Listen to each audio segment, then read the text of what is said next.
Framework की first approach की तो यहाँ पे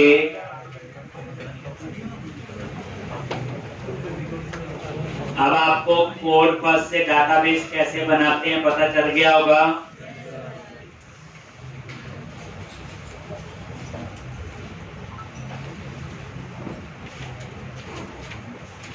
एक तो मॉडल बना लिया था हमने, कोड फर्स्ट से डाटाबेस भी बन गया था। आज हम बनाएंगे कंट्रोलर। तो कंट्रोलर पे राइट क्लिक किया, ऐड कंट्रोलर, कंट्रोलर्स पे राइट क्लिक किया, ऐड कंट्रोलर। ये देखो कंट्रोलर्स पे राइट क्लिक किया, ऐड कंट्रोलर, और यहां चूज करो MVC5 कंट्रोलर एम्प्टी।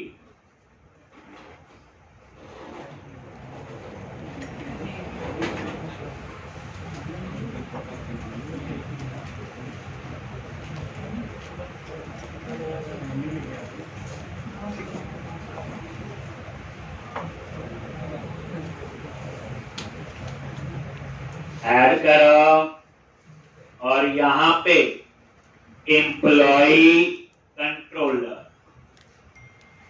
ये एम्प्लॉय आगे controller keyword, then click on add और ऐड बटन पे क्लिक करो। पता इतना बस। अब जो है डाटाबेस कैसे यूज करना है ये आपको समझे। तो ये देखोगे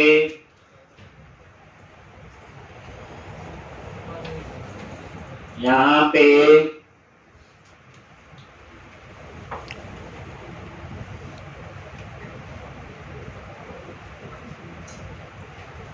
एम्प्लॉय कंट्रोलर और ये है एम्प्लॉय कंट्रोलर। एक सबसे पहले डाटाबेस एक्सेस करना है। अब यहां पे आओगे तो नया कंसेप्ट होगा, ध्यान से, प्राइवेट रीड ओनली, और यहां पे एप्लीकेशन वही डीबी कॉन्टेक्स्ट। क्या नाम है क्लास का? एप्लीकेशन डीबी कॉन्टेक्स्ट, जो डेटा फोल्डर में बनाई थी। इसका नेम स्पेस ऐड कर लो और यहां वेरिएबल ले लिया कॉन्टेक्स्ट। पहली बात, रीड ओनली क्यों लिया? प्राइवेट तो पता ही है, क्लास के अंदर यूज होगा। ये जो रीड ओनली मेंबर है, रीड ओनली है मतलब चेंज नहीं कर सकते, बट याद रखना रीड ओनली मेंबर्स को हम लोग कंस्ट्रक्टर में चेंज कर सकते हैं और कहीं पे भी चेंज नहीं कर सकते। जैसे अब मैं यहां पे इस कंट्रोलर का कंस्ट्रक्टर बनाऊंगा। कैसे बनाते हो बोलो? CTOR, याद है? CTOR, 2 बार टैप प्रेस करो, ये याद। इसका मतलब ये हुआ, जैसे ये देखो कंस्ट्रक्टर में गया, context is equal to new application. लो, तो जो रीड ओनली मेंबर है वो होते तो रीड ओनली है, बट उनको हम लोग कंस्ट्रक्टर में चेंज कर सकते हैं। तो इंट्रो में एक क्वेश्चन पूछा जाता है, रीड ओनली और कांस्टेंट में क्या फर्क है? कांस्टेंट ये होता है,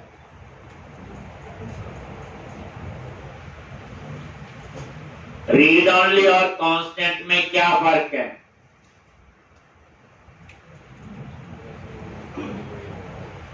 इंट्रो में क्वेश्चन पूछा जाता है, तो याद रखना जो रीड ओनली मेंबर है वो एक ही जगह चेंज हो सकते हैं, क्लास के कंस्ट्रक्टर में। कांस्टेंट मेंबर आप कहीं पे भी चेंज नहीं कर सकते। फिक्स वैल्यू तो अभी हमें कांस्टेंट की जरूरत नहीं है, जब जरूरत होगी तब देखेंगे। अभी रीड ओनली याद रखो, सुनने में तो रीड ओनली है, फिर चेंज नहीं होगा। रीड ही कर सकते हैं, रीड ओनली है, डाटा नहीं पास कर सकते। लेकिन रीड ओनली मेंबर्स को हम एक जगह चेंज कर सकते हैं, कहां पे? क्लास के कंस्ट्रक्टर। तो जो रीड ओनली है उनको हम क्लास के, दैट्स वाई मैंने यहां पे ये देखो इसको क्या किया, इनिशियलाइज कर दिया, ऑब्जेक्ट बना दिया, इनिशियलाइज हो गया। लो, क्योंकि एप्लीकेशन डीबी कॉन्टेक्स्ट जो क्लास है, ये देखो ये इंपॉर्टेंट क्लास है जो डाटाबेस के साथ अटैच है, क्योंकि यहां पे इनहेरिट किसको किया हुआ? DB context. इसी में ही हमने क्या बनाया था? प्रॉपर्टी, जिस नाम से टेबल बनाओ, ध्यान से। तो अब आपने ये कर लिया, तो आपने डाटाबेस को एक्सेस करने के लिए जो डाटाबेस के लिए क्लास बनाई, वो आपने यहां पे उसका इनिशियलाइज कर। रीड ओनली का मतलब है अब मैं इसको कहीं और चेंज नहीं कर सकता, एक ही जगह चेंज हो सकते हैं। तो कोई इंटरव्यू में पूछे कांस्टेंट और रीड ओनली में क्या फर्क है, तो जो रीड ओनली है एक, वो तो आप एक जगह चेंज कर सकते हैं कंस्ट्रक्टर में, कांस्टेंट को कहीं पे भी चेंज, जैसे कोई ऐसी वैल्यू है फिक्स है, ठीक, वो कभी नहीं चेंज होगी, तो उस केस में हम कांस्टेंट यूज करते हैं। करेंगे तो बताएंगे। अब आ जाओ इंडेक्स पे। अब हम टेबल से डाटा फेच करेंगे। कहां से बच्चे? टेबल से। तो पब्लिक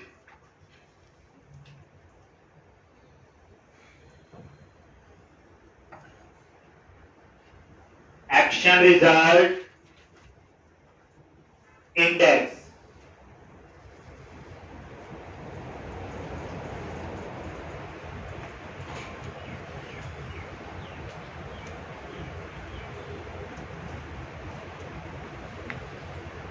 अब यहां पे एक्शन रिजल्ट इंडेक्स और यहां पे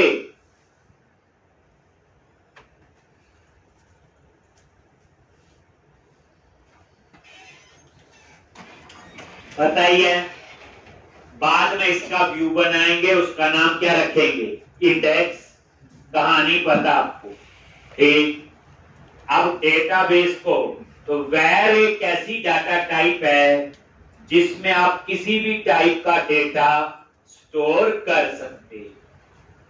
वेर एक ऐसी डाटा टाइप है उसमें आप किसी भी टाइप का डेटा स्टोर कर सकते हो, जैसे ये इसमें स्ट्रिंग स्टोर करो, इंटीजर स्टोर करो, array, collection, object, you can store any type of information. तो ये टेंशन खत्म हो गई कि इसमें ऐसा ही डाटा आएगा।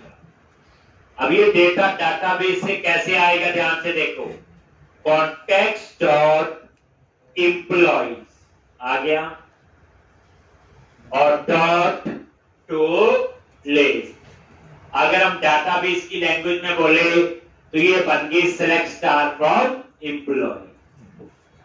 लेकिन एंटिटी फ्रेमवर्क में ये ऐसे सिंटैक्स लिखा जाता है, context dot employees dot to list. Context पे F12 प्रेस किया, ये देखो आ गई एप्लीकेशन डीबी कॉन्टेक्स्ट पे F12 यहां, और इसके अंदर है ये एम्प्लॉय, ठीक। और यहां पे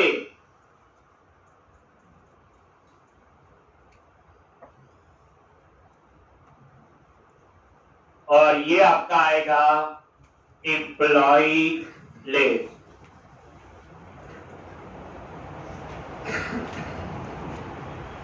तो देख लो, अब इस एम्प्लॉय लिस्ट में क्या आएगा? एम्प्लॉइज की कलेक्शन। क्या आएगी? एम्प्लॉइज की कलेक्शन।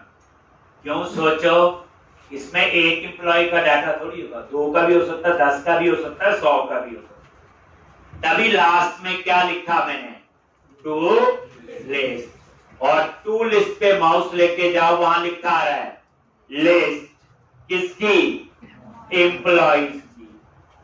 आई इनमरेबल किसकी, एम्प्लॉइज की। टू लिस्ट किसकी, एम्प्लॉइज की। ये सारे कलेक्शन के ही तरीके। कलेक्शन क्या होता, एरे ऑफ ऑब्जेक्ट्स। एक टू लिस्ट, F12 प्रेस करो, ये पता चल जाएगा। लो ये है टू लिस्ट और ये रिटर्न क्या कर रहा है, लिस्ट। लिस्ट क्या होती, कलेक्शन। तो इस तरह से ये कलेक्शन रिटर्न करेगा। तो कुल मिला के देखा जाए एम्प्लॉइज लिस्ट के अंदर एम्प्लॉय टेबल से डाटा आ जाएगा या एम्प्लॉय मॉडल से, और वो डेटा किसको पास होगा, व्यू।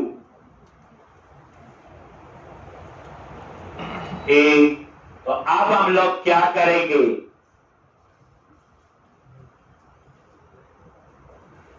इंडेक्स नाम का व्यू बनाएंगे।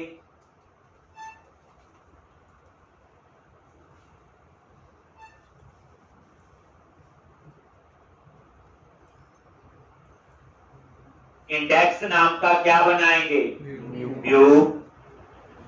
एक कैसे बनाते हो, ये कहां लिख लिया बच्चे।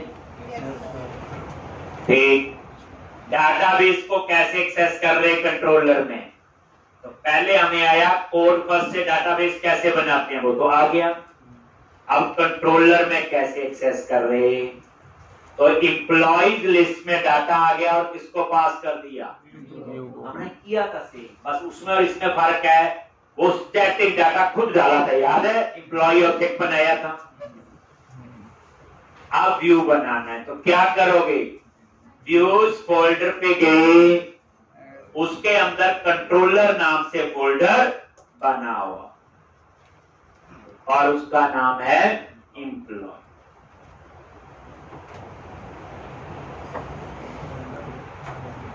एम्प्लॉय पे राइट क्लिक किया, ऐड और व्यू आता है। एक एप्लीकेशन करवा चुका हूं, पूरी स्ट्रक्चर पता है। व्यू और MVC5 व्यू और ऐड पे क्लिक कर, ऐड पे क्लिक किया और व्यू का नाम क्या रखा, इंडेक्स। ठीक, और ये बच्चे टेम्पलेट है, इसके नीचे यहां आ रहा है एम्प्टी विदाउट मॉडल। ये हम बाद में नेक्स्ट क्वेश्चन में यूज करेंगे। एम्प्टी का मतलब हमने खुद लिखना है, लेकिन इसके नीचे आपके कुछ टेम्पलेट बने हुए हैं, हम पहले इनको यूज करेंगे इस प्रोग्राम में। नेक्स्ट प्रोग्राम जो होगा उसमें हम व्यू का कोड खुद लिखेंगे। हम बने हुए टेम्पलेट सीख लेते हैं कैसे। कोड फर्स्ट से डाटाबेस बनाना आगे नंबर 1, कंट्रोलर का कोड हम खुद लिख रहे हैं। तो हमारा मेन फोकस कहां पे है, कंट्रोलर पे। व्यू के अंदर हम बनी चीजें यूज करेंगे पहले इस क्वेश्चन में, जो नेक्स्ट एप्लीकेशन होगी उसमें वो कोड भी खुद लिखेंगे। तो यहां पे इतनी बड़ी कंपनी है, देख कर लेंगे हमसे ना। ये लिस्ट चूज करो, क्या चूज करो, लिस्ट, क्योंकि लिस्ट ही आएगी। तो यहां पे गए, लिस्ट चूज कर लिया और उसके बाद मॉडल क्लास कौन सी है, एम्प्लॉय। मॉडल क्लास कौन सी है, एम्प्लॉय। और data context class application DB context.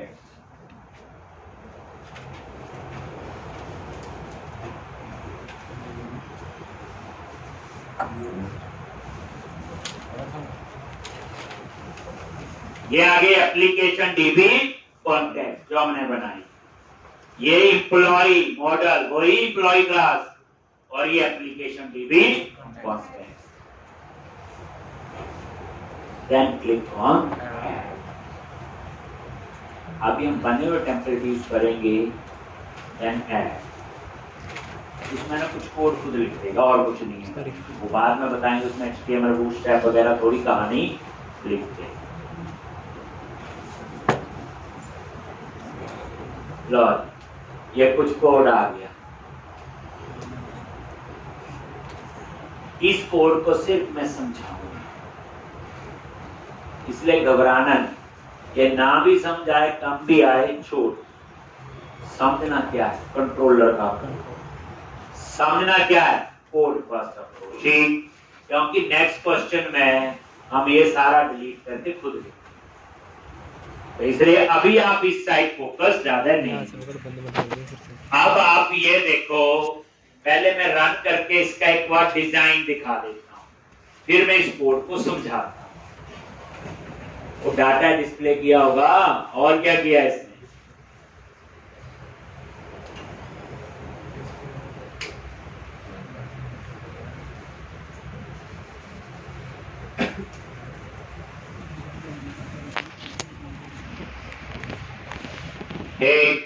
अब मैं चाहता हूं यहां पे लिखा है एम्प्लॉइज और उस पे क्लिक करूं तो मेरा पेज आ जाना चाहिए, ये तो कर सकते हैं। क्या करेंगे बोलो, जो चीज पढ़ी ना बच्चे उसे यूज करना, चाहे आती है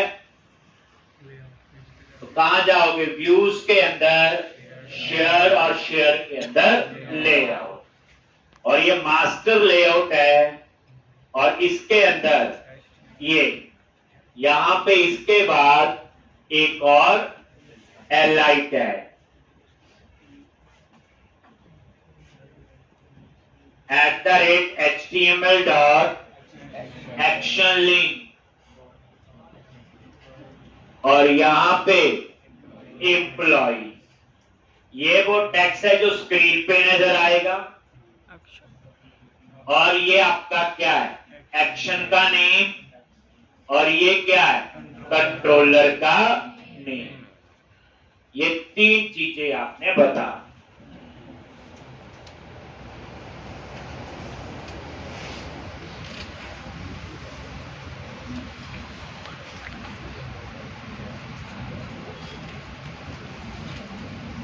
अब आप लोग ये देखो, सेव किया, पहले नजर मार लो, ये देखो कैसे आए, रिफ्रेश आ गया एम्प्लॉय, और एम्प्लॉय पे क्लिक किया, अब हमारा आ गया पेज। तो पहले आप ये लाइन देख तो रिवीजन हो जाती है, याद रहता है ऐसा किया था। अब इस क्वेश्चन में हमारा फोकस है डाटाबेस हैंडलिंग पे, बस। तो एम्प्लॉय टेक्स्ट जो हमने दे दिया, ये एक्शन का नेम, और ये कंट्रोलर का नेम।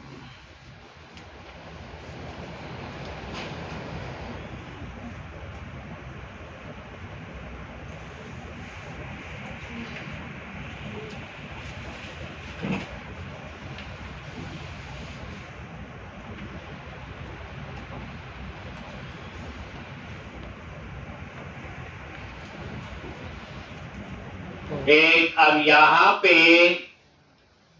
ये ये आ रहा है, सबसे ऊपर लिखा आ रहा है इंडेक्स, इसको ठीक करें।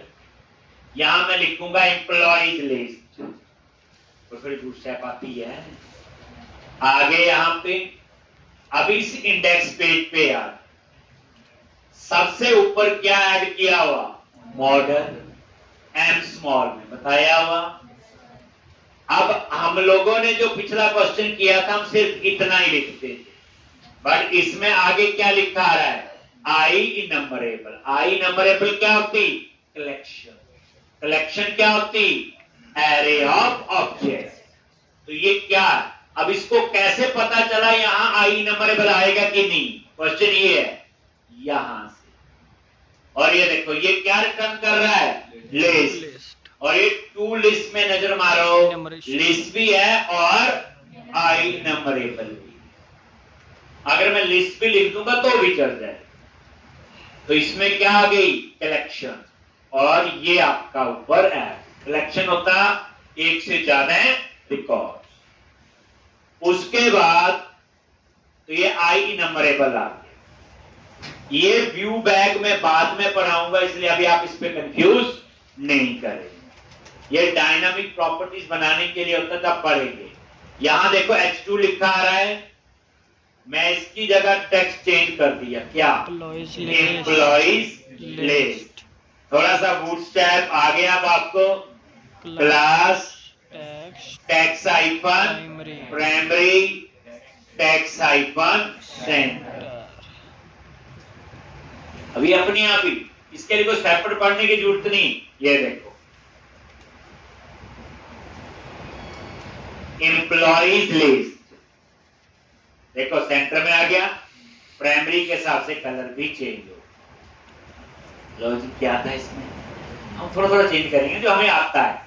जो नहीं आता उसको समझ के आगे निकल जाएंगे। जब हम खुद लिखेंगे, आप ये लिख के चलो, जो नेक्स्ट एप्लीकेशन बनाएंगे 1-2 दिन में, उसमें ये कोड खुद लिखेंगे, पूरी HTML, पूरी बूटस्ट्रैप, पूरा, बाकी तो लिखना ही पड़ेगा। और ये देखो, ये क्या, एक HTML हेल्पर बताया था, @HTML लगा हो, डॉट एक्शन लिंक, क्या ये HTML हेल्पर। MVC में जो यूज होते हैं क्या होते हैं आपके, HTML हेल्पर, इनको कहते हैं @HTML डॉट एक्शन लिंक। अब यहां क्या लिखा हुआ, क्रिएट न्यू, मतलब नया रिकॉर्ड डालना, क्रिएट न्यू। आप इसकी जगह इसका नाम न्यू एम्प्लॉय भी रख सकते हो। अगर क्रिएट न्यू ना अच्छा लगे तो क्या लिख लो, new employee, create new employee, add employee, text से कुछ भी कर सकते हो। और ये एक्शन लिंक वही है जो लेआउट में देखा था। तो पहला पैरामीटर क्या आ गया, जो टेक्स्ट स्क्रीन पे नजर आएगा। दूसरा पैरामीटर एक्शन, और ये क्रिएट नाम से एक्शन हम बनाएंगे, अभी बनाया नहीं है, ठीक। और ये एक्शन कहां बनाना है, यहां पे कंट्रोलर का नेम दे। देखो लेआउट में यही तो था बच्चे, यही तो 3 चीजें थी, ठीक। तो ये आ गया। अगर आप यहां कंट्रोलर का नाम नहीं भी लिखोगे चल जाता है, क्योंकि हम जो है एक ही एक्शन, एक ही कंट्रोलर में बैठे हैं। जैसे इंडेक्स है, उसी में क्रिएट भी मैं बनाऊंगा। तो इसलिए जैसे हम यहां बैठे हैं तो कमरे का नंबर थोड़ी बताना होता है, जब दूसरी जगह हो तो बताना पड़ेगा ना, ये रूम इस लेक्चर हॉल में बैठे हैं, बिल्कुल वही। तो अगर मैं ये नाम ही लिखूं कंट्रोलर का नाम तो भी चलता है, पर समझाने के लिए। तो ये टेक्स्ट जो स्क्रीन पे नजर आएगा, ये क्या है, एक्शन जो हमने बनाना है, और कहां बनाना है, कंट्रोलर। मेन मुद्दा था HTML हेल्पर पे बूटस्ट्रैप कैसे अप्लाई करते। ये HTML हेल्पर होते हैं @HTML करके जो हम लिखते हैं। तो बूटस्ट्रैप देखो कैसे अप्लाई करेंगे इस पे, सिंपल तो हमें आगे ऊपर लिखा ही है, न्यू कर्ली ब्रैकेट @क्लास, क्या लिखेंगे, अब बटन है तो इसके लिए होती BTN, बटन बनाना है, इसकी लुक थोड़ी बटन जैसी चाहिए, BTN हाइफन प्राइमरी। बाकी सेम कहानी देखना, अभी BTN hyphen primary, BTN hyphen info, danger, success, ये देखो अभी जादू हो गए, बटन बन गया, ठीक। लुक चेंज किया और कुछ नहीं किया मैंने। तो आप सिंपल ये देखो बच्चे, HTML हेल्पर पे बूटस्ट्रैप कैसे अप्लाई करना, लास्ट में गए न्यू @क्लास ऐसे लिखना है, और आगे जो है। तो आप सिंपल समझो, बटन है ना तो BTN, टेबल है तो टेबल, टेक्स्ट है तो टेक्स्ट। अब देखो BTN प्राइमरी नहीं चाहिए, मुझे डेंजर चाहिए। तो आप लॉजिकली याद रखना बच्चे, सब आता हो, एक मतलब ये है कि अगर लॉजिकली एक जगह जो चीज है वो सभी जगह आपकी काम कर रही है। रिफ्रेश किया, ग्रीन सा कलर हो गया। एक तो मैंने यहाँ पे इसको क्या कर दिया, ये लो इसका थोड़ा सा आगे एक, तो इस तरह से ये तरीका देख लो ना, BTN space BTN hyphen primary info success danger, ये तो निहाल होगी। अगर टेक्स्ट चेंज करना तो क्या लिखोगे, text hyphen primary info danger success. तो इस तरह से तो इसे थोड़ा सा आपने लॉजिकली याद रखना, फिर हमें चीजें आसान लगेंगी। लो हमने कुछ नहीं किया, लेकिन दिया ना, क्योंकि हम बूट चैट में थोड़ा हाथ पैर मार लेते हैं, तो हम कोशिश कर रहे हैं और कुछ नहीं, हम इनको नहीं। अब हम चाहते हैं जो ये डिजाइन आ रहा है बच्चे, आ तो गया, अब मैं चाहता हूं अगर डाटा है ही नहीं तो टेबल नजर ही नहीं आना चाहिए। लो थोड़ा बहुत तो कर ही देंगे, जैसे टेबल बनाओ, ठीक, ये पूरा टेबल टैग है, नीचे पूरा टेबल है देखो, तो आप यहां एक चेक लगा @ याद रखना कोई भी एमबीसी का सिंटैक्स लिखना है @ लगता है, तभी इसको हम क्या कहते हैं, रेजर सिंटैक्स कहते हैं, easy to use and user friendly, RAZOR @ और यहां लिखा मॉडल।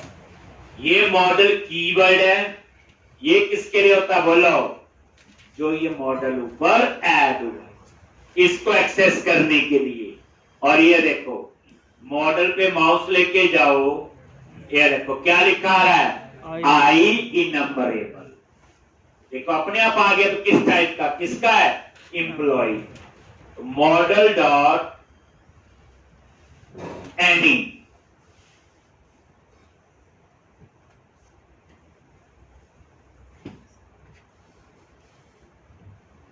ठीक, क्या इस मॉडल में कुछ है कि नहीं, एनी क्या रिटर्न करता है, ट्रू फॉल्स। एनी क्या रिटर्न करेगा, बूलियन टाइप। और ये स्टैटिक है, तो वही ऑब्जेक्ट बनाने की जरूरत नहीं पड़ी, सीधा मॉडल डॉट एनी। अगर ये फॉल्स है, नॉट लगा दिया आगे। फॉल्स का मीनिंग क्या होगा बोलो, अगर डाटा नहीं है फॉल्स कब आएगा ना, एनी क्या रिटर्न करता है, ट्रू और फॉल्स, ठीक। अगर ये फॉल्स है तो इसका मीनिंग क्या हुआ, डेटा है ही नहीं।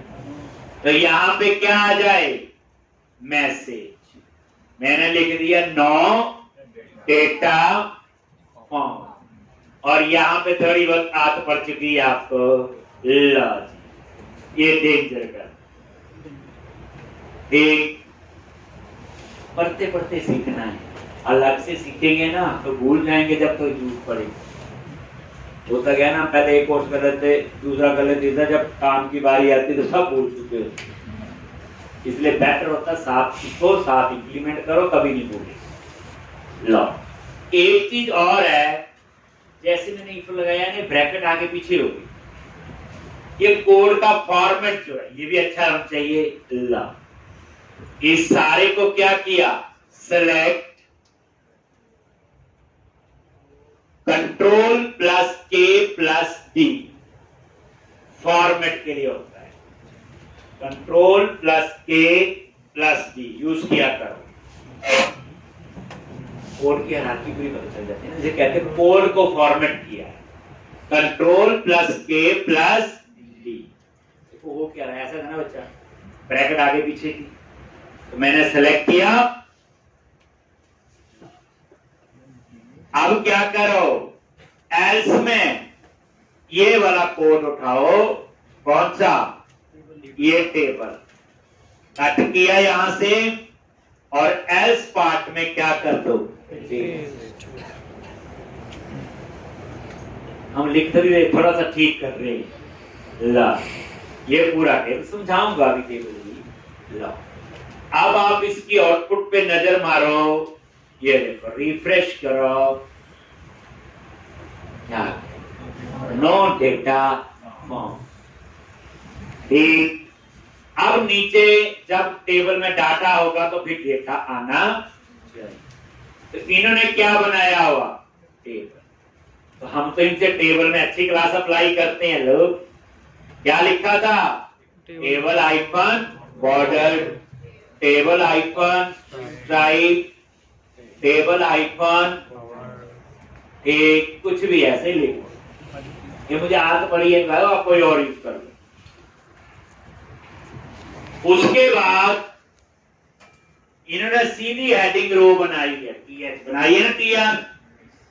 लेकिन मैंने बताया था टेबल में हेडिंग देना, टीएच टैग लगाओ पहले, और डाटा के लिए टी बोर्ड। ये अच्छी प्रैक्टिस नहीं। लो जी, आपने माइक्रोसॉफ्ट को बोल दिया अच्छी प्रैक्टिस नहीं है, हमने थोड़ी बनाया हुआ। तो यहां पे क्या करो, टी प्रैक्टिस रोज करोगे तब पता चलेगा। और इस टी एड के अंदर इस रो को क्या किया, देख आ गया, टी एड बन गया, कोड का ब्लॉक, सर्चिंग, ऑप्टिमाइजेशन, बड़ी चीजों का ध्यान रखना। T R table row, T H table heading, और ये बच्चे कॉलम के नेम आ रहे हैं। इसमें घबराना नहीं, मैं जितना बताऊंगा उतना समझेंगे। ये नेक्स्ट एप्लीकेशन में ये कोड खुद लिखना, वैसे इसमें हैंडराइटिंग का पता नहीं चलता है, ऐसा कुछ नहीं है। लो, @HTML डॉट, अगेन एक और HTML पर है, display name for. Display name for किसके लिए होता, कॉलम का नेम उठाने के लिए, डाटा नहीं, कॉलम का नेम, हेडिंग, नेम, एड्रेस, उसके लिए। और ये देखो, ये होती है लैम्डा एक्सप्रेशन। जब ये जो लिखा हुआ बीच में गोज टू ऑपरेटर है, ये लैम्डा एक्सप्रेशंस होती हैं। ये जैसे 6 लाइन का कोड है उसे 1 लाइन में कर सकती है। ये लैम्डा एक्सप्रेशन होती, हम लोग एंटी फ्रेमवर्क पढ़ रहे हैं बच्चे, लेकिन इसमें जो सिंटैक्स यूज हो रहे हैं याद रखना, LIN, लैंग्वेज इंटीग्रेटेड क्वेरी। ये याद रख लेना, लिख लेना अपने पास। कोई पूछे लिंक आता नहीं आता है, लिंक LINQ, LINQ, उसे कहते हैं लैंग्वेज इंटीग्रेटेड क्वेरी। ये सारे लिंक के सिंटैक्स हैं। किसके सिंटैक्स हैं, लिंक, LINK ना लिख लेना, LINQ, लैंग्वेज इंटीग्रेटेड क्वेरी। कोई पूछे जी लिंक यूज करना आता है, ये वही है, सिंटैक्स लिंक के हैं, लैंग्वेज इंटीग्रेटेड क्वेरी। तो ये लैम्डा एक्सप्रेशन। और ये देखो, ये मॉडल कोई कीवर्ड नहीं है, पहले बता, आप इसका नाम M रख लो, और ये अपने आप ही देखो, जैसे MB नाम रखा, ये किस टाइप का डिक्लेयर हुआ, बोलो,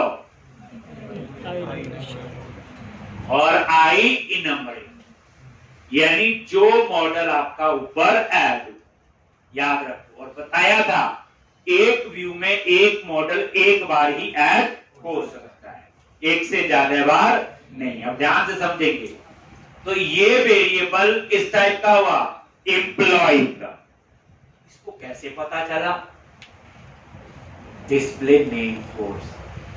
और डिस्प्ले नेम फॉर में क्या लिखा हुआ, आई नंबरेबल एम्प्लॉय। ठीक, तो ये एम मॉडल ये वाला नहीं है कीवर्ड। और ये देखो मैंने चेंज किया, तो ये एम वेरिएबल ऑटोमेटिकली उसी टाइप का डिक्लेयर हुआ जिस टाइप का मॉडल था। ये देखो एम डॉट नेम आ गया। नहीं, ये लैम्डा एक्सप्रेशन है। कोई भी, जैसे इसका नाम मैंने डी रख दिया, तो ये वेरिएबल किस टाइप का डिक्लेयर हुआ, ऐसे नहीं मानो। देखो ये ऑटोमेटिकली देखो एम्प्लॉय टाइप का। अब कोई जादू नहीं हुआ, ये डिस्प्ले नेम फॉर से होता है। और ये डी फिर उसी टाइप का, तो डी डॉट ये डॉट। ये बच्चे ये वेरिएबल है, मैं बताने की कोशिश ये कर रहा हूं, ठीक है। बस ये नेम उठाएगा, ये एड्रेस और ये सैलरी, ये आ गया, ये हेडिंग देगा। लेकिन हमें अभी ये टेबल नजर नहीं आएगा जब तक डाटा नहीं। अब लालन दादा नेक्स्ट टाइम ये सारा कुछ लिखना है, अभी देख लो एक बार, हंस लो। अब ये आपका पूरा आगे लिखने की जरूरत नहीं आ रहा बच्चे, जो चेंज कर रहा हूं वही लिखो। अब नीचे डाटा डिस्प्ले करना है। अब इसमें होगा क्या, डाटा तो बच्चे यही आ रहा ना, एम्प्लॉय लिस्ट। अब इसमें 2 एम्प्लॉय भी हो सकते हैं, 200 भी हो सकते हैं, 2 भी हो सकते हैं और 200 भी हो सकते हैं। ठीक, तो यहां पे क्या लगेगा, लूप। तो टी एड खत्म हो गया बच्चे, ये इन्होंने सीधा ये लगा दिया था, लेकिन हम तो इसके लिए क्या यूज करेंगे, बोलो, टी बॉडी। डेटा के लिए क्या होता, टी बॉडी। और ये लूप है, ये मैं बताता हूं इस लूप की कहानी। ये फॉर ईच लूप है, और इसको भी यहां से क्या करो, कट किया, और इसको कहां रखो, टी बॉडी करवाया, और टी है टी बॉडी। जो बच्चे ने चीज कल करवाई वो आज यूज होगी, आज करवाई वो कल यूज होगी। अगर चीज आपको आती भी है तो भी यूज करो, बार बार यूज करोगे तो ही प्रैक्टिस होगी ना। अब टी बॉडी सर ने बताया था, हो गया या नहीं, हर एप्लीकेशन में यूज करो, हर रूल हर एप्लीकेशन में अप्लाई, तभी प्रैक्टिस होगी। टी बॉडी में आगे ये लो, किसका गिरा, तो ये आपका फॉर ईच। अब @ तो सिंटैक्स पता चल गया। लूप क्यों लगाया, ऊपर कलेक्शन है, क्या है बच्चे, कलेक्शन है। एक रिकॉर्ड होता तो लूप की जरूरत नहीं थी, जो मैंने पिछली एप्लीकेशन में सीधा लिख दिया था। तो अब यहां पे ये देखो, @ फॉर ईच। पहले फॉर ईच लूप कभी यूज किया, फॉर और फॉर ईच में क्या फर्क है?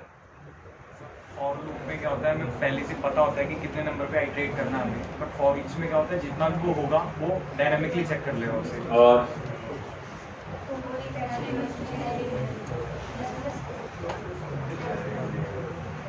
फॉर और फॉर ईच में क्या फर्क है? देखो सिंपल है। तो फॉर लूप हमने पढ़ा सी में, C++ में, उसमें हम आगे भी जा सकते हैं, पीछे भी, टेक्निकल भी होता है, प्लस भी माइनस भी होता, नहीं होता। फॉर ईच में एक ही डायरेक्शन का हम करते ही, नेक्स्ट नेक्स्ट नेक्स्ट फॉरवर्ड, एक डिफरेंस तो ही, इसमें माइनस नहीं हो सकती, वापस नहीं आ सकती। तो जब पता हो मैंने सारा डेटा रीड करना शुरू से एंड तक, then you must use for each. For loop होता है, उसमें आपको बताना होता है लूप कितनी बार चलेगा, होता है for i = 0, i is less than this। For each में ये बताने की जरूरत नहीं है।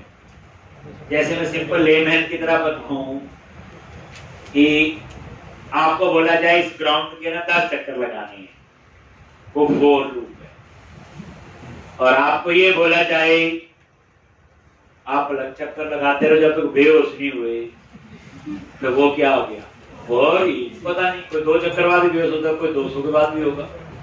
तो फॉर ईच एक एंडलेस है, मतलब जितना होगी इंफॉर्मेशन उतनी बार ये चलती। तो ये @ फॉर ईच वेयर किसी भी टाइप का डाटा आएगा, और ये आइटम क्या है, वेरिएबल। ठीक, और ये देखो ये वेरिएबल उसी टाइप का डिक्लेयर हुआ, देख लो, एम्प्लॉय टाइप का। इसको कैसे पता चला, इनके बाद जो मॉडल है ये कीवर्ड है, ये मॉडल को एक्सेस कर रहा है, और नीचे लिखा हुआ आई नंबर। रट्टा नहीं मार, आंख बंद करके याद नहीं करना।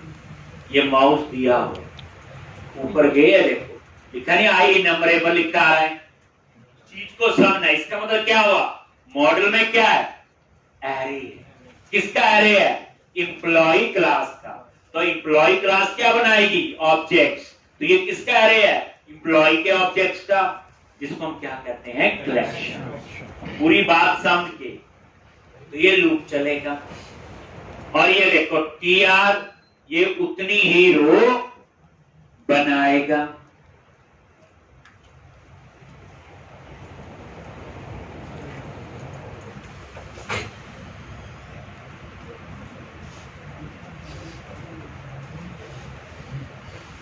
tr ये रो बनाएगा। और ये जो td है,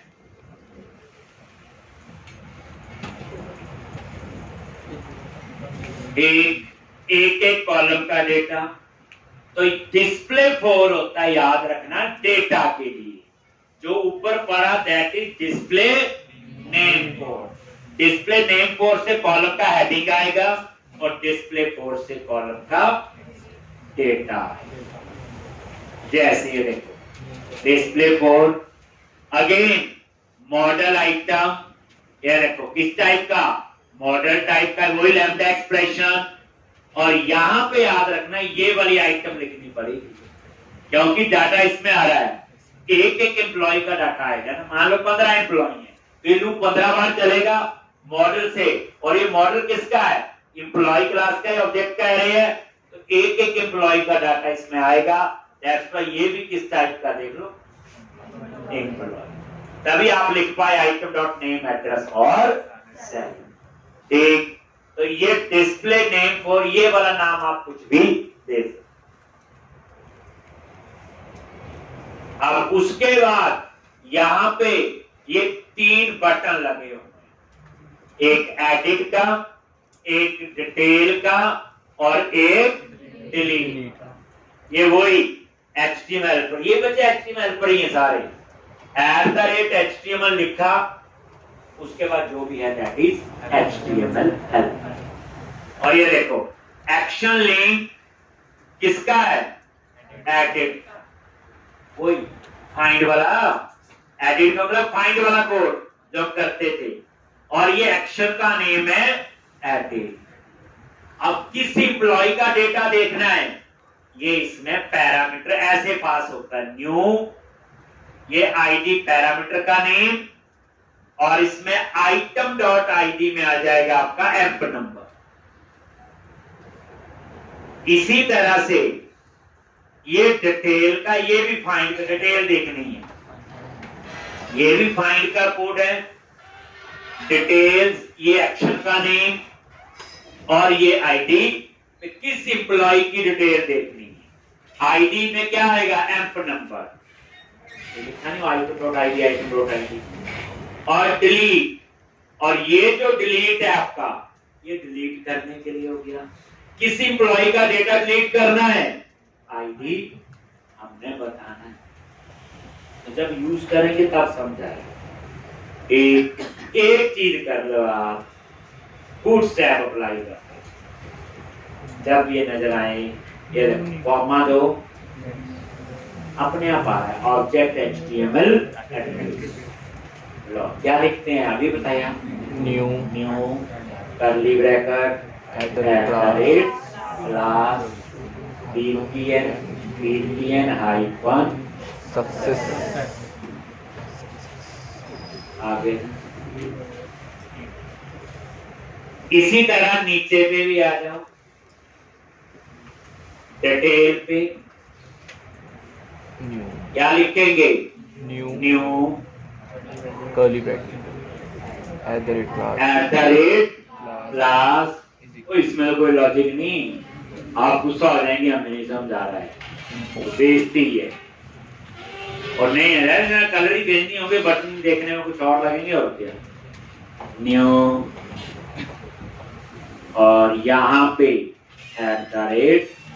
क्लास क्या लिखेंगे, BPN हाइफन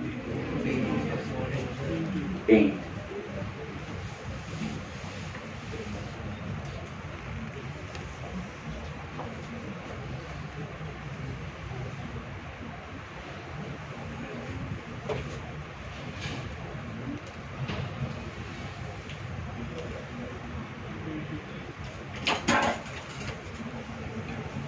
लेकिन ये डिजाइन अभी नजर नहीं आएगा।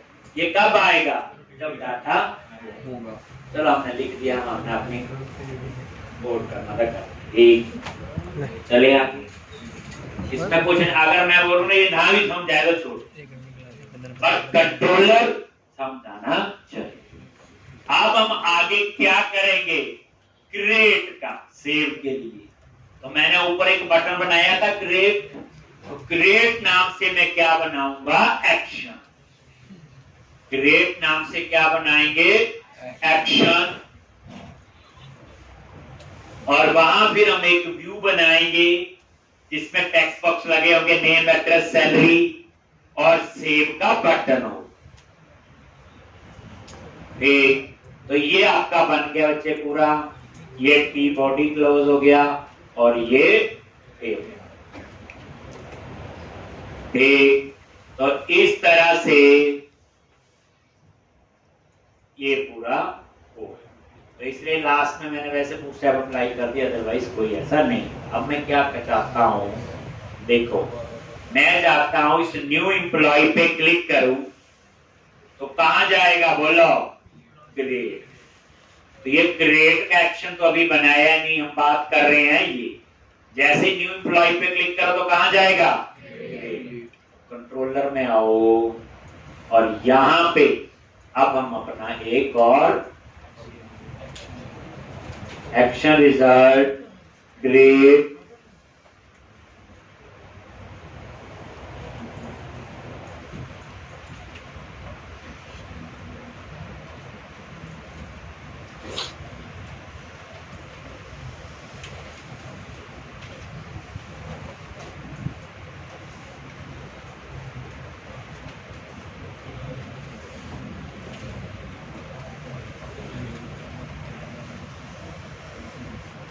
public action result create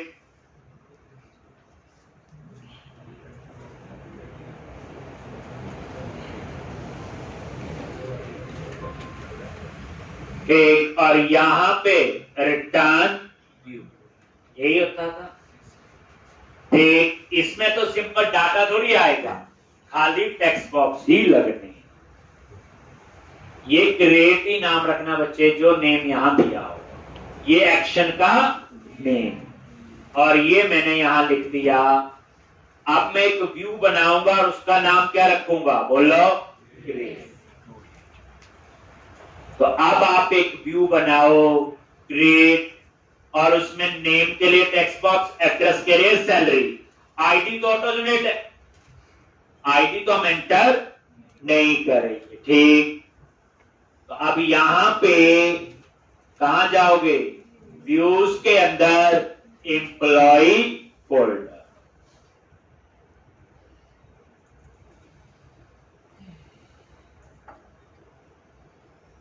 तो यहां पे एम्प्लॉय पे राइट क्लिक किया, ऐड व्यू। ठीक, प्रैक्टिस रोज करो, 2 बार करो, 3 बार, जब तक पूरा कॉन्फिडेंस नहीं आता आप करो। तो रोज की प्रैक्टिस करो, क्योंकि आप प्रैक्टिकल थोड़ा सा आगे होने वाला है।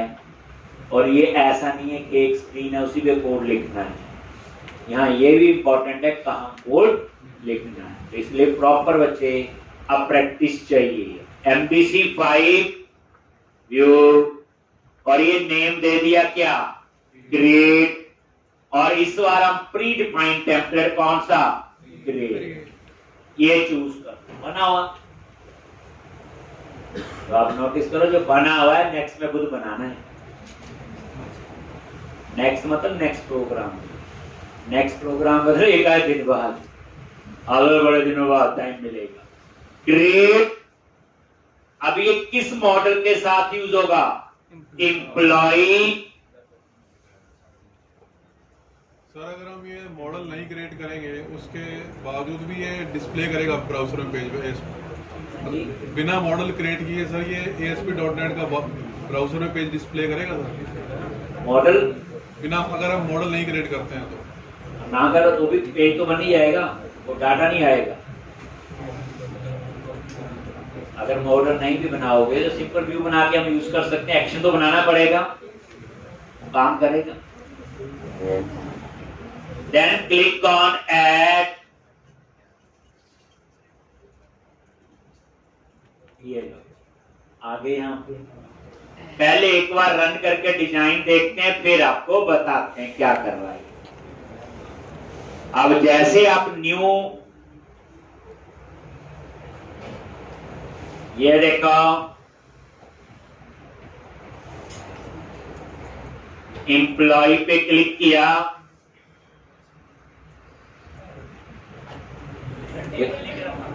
कोई टेक्स्ट की गलती है ठीक करेंगे। क्या रह गया था? टेबल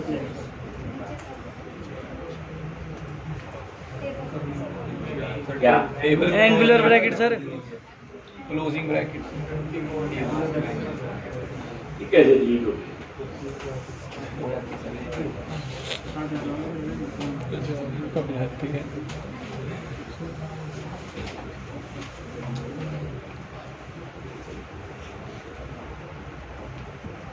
एम्प्लॉइज एक, और ये देखो न्यू एम्प्लॉय, देखो आ गया। ये किसका फायदा है? जो प्री डिफाइंड टेम्पलेट है, लेकिन नेक्स्ट में खुद बनानी है। अब हम इसको थोड़ा ठीक से कर ही लेंगे। क्रिएट एम्प्लॉय की जगह क्या आ जाए? क्रिएट या न्यू एम्प्लॉय। ये वाला एम्प्लॉय यहां से हटा देंगे, और ये देखो यहाँ पे नेम एंटर करोगे, एड्रेस, सैलरी, और इसके क्लिक में कहां सेव होना चाहिए? डेटाबेस में। है तो कोड वही जो पहले दिन 2 बार कर चुके हैं, इनलाइन क्वेरी से भी और ये। तो अब आप क्या करो, मिनिमाइज कर दिया। अब क्रिएट वाले व्यू पे आ गए। सबसे पहले मैंने मारो, यहाँ आई इनमरेबल नहीं आया। क्यों नहीं आया बताओ?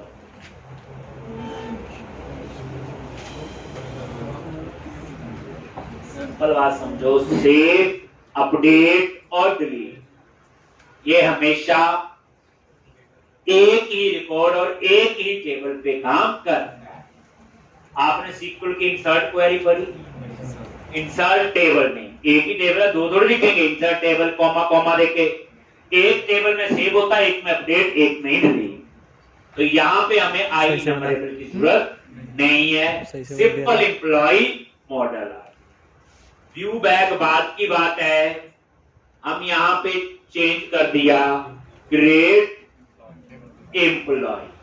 अब थोड़ी सी याद पड़ चुकी है आपको, क्या? Text hyphen primary, text hyphen center. और ये देखो रिफ्रेश, क्रिएट एम्प्लॉय।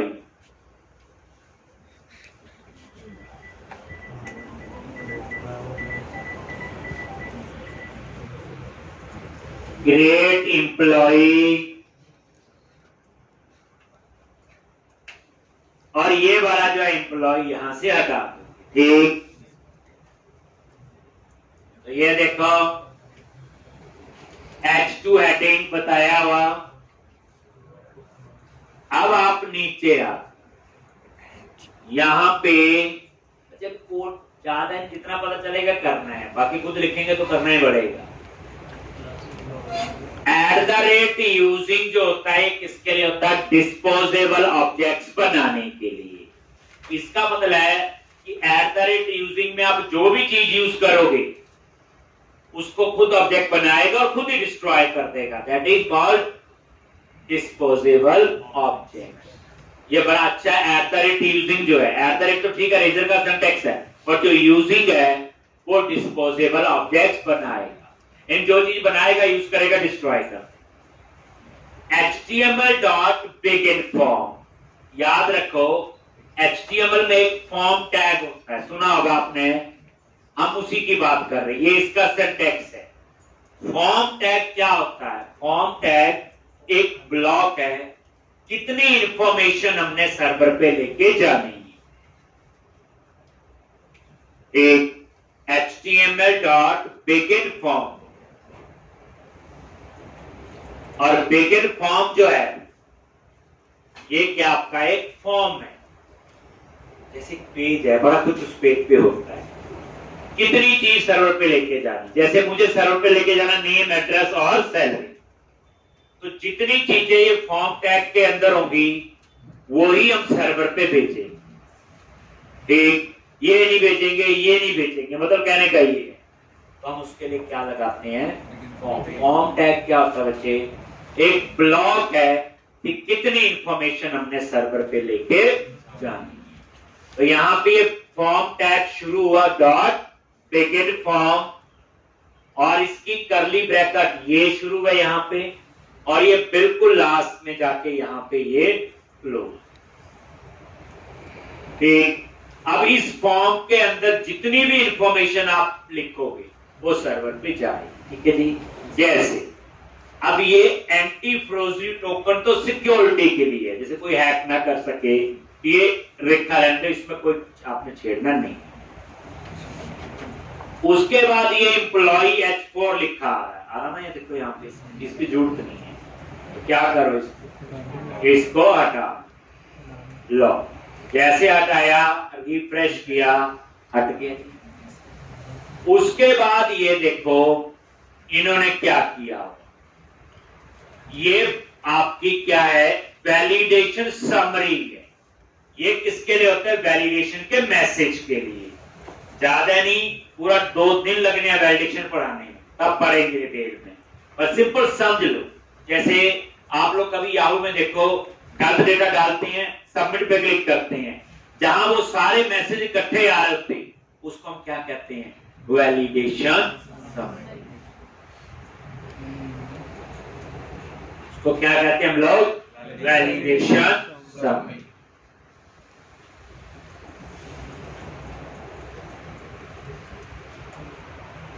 ठीक, और यहां पे ये देखो HTML लेवल 4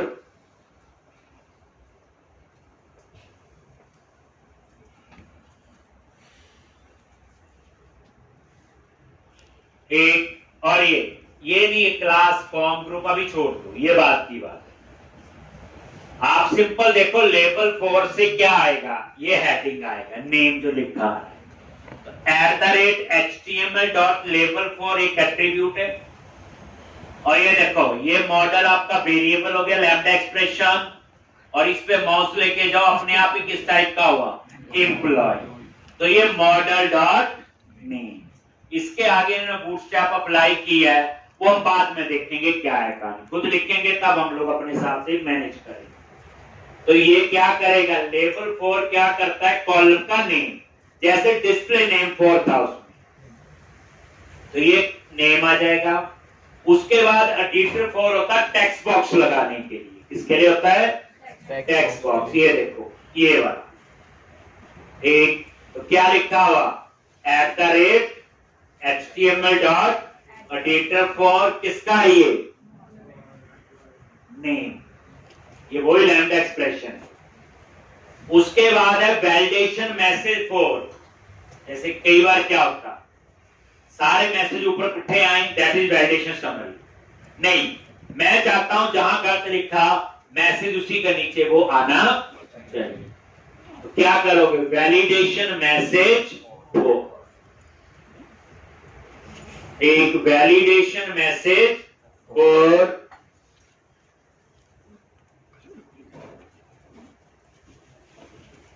और यहां पे मॉडल डॉट नेम।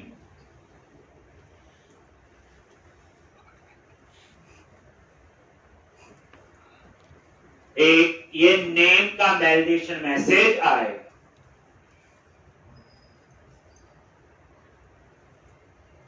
एक सिर्फ वैलिडेशन का मैसेज, जैसे मान लो नेम को खाली छोड़ दिया तो मैसेज आ जाए name can not be empty. वो बात की बात है कैसे आएगा, ये मैसेज देना है सिर्फ नेम का देगा, जो बच्चे ऊपर वैलिडेशन समरी है वो सब की देंगे, मैसेज इतना फर्क। अब उसके बाद एड्रेस, ये एड्रेस के लिए हो गया, ध्यान से देखो,